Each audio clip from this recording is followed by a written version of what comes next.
Hey, my name is Cora, and as you may know, I'm from the second cohort of the European Master of Medical Technology and Healthcare Business, and today I met Julia, who will be interviewing me about my master thesis.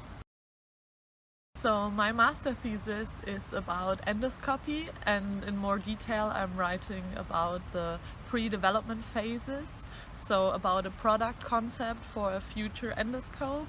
And for this I'm looking at chip-on-the-tip endoscopes, which means that the image sensor will be directly on the tip, which means that it will be lighter and more flexible as well.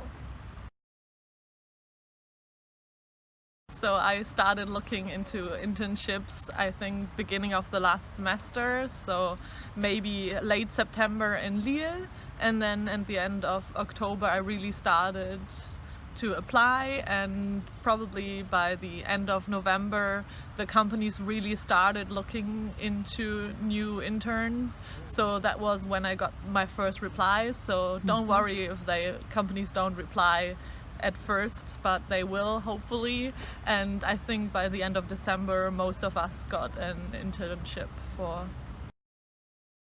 I started my internship in March this year, but also some of us already started in February.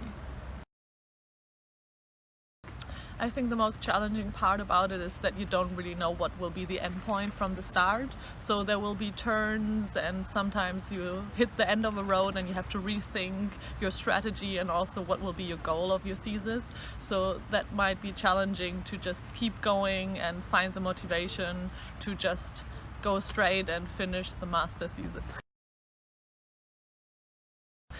I guess it's very interesting to look into a topic and do research into the depth. So I think it's maybe the first, second or third time that we really have the time to look into one topic and find out many things about it and really research and do lots of work around it and get into the different topics.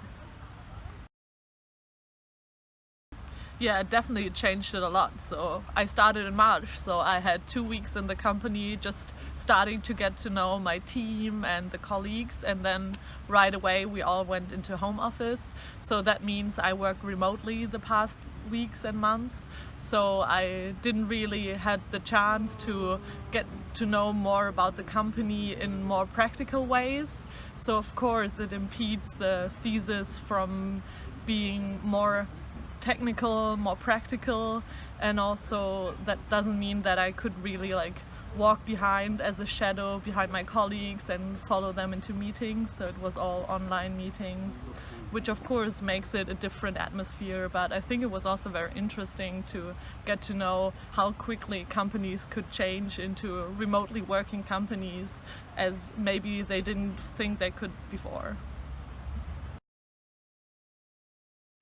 I mean, the most important is that you're really interested in the topic, but also it can be too broad or too narrow, so it's important to make sure you're only writing your master thesis. It's half a year of work and not your doctor thesis, so make sure that you cut on the right end and make sure that it's not too broad and you're losing yourself in details. So always keep to kind of a structure, but also be aware that it could change along the way. So be flexible, but also don't stress too much about how big and how massive it has to be.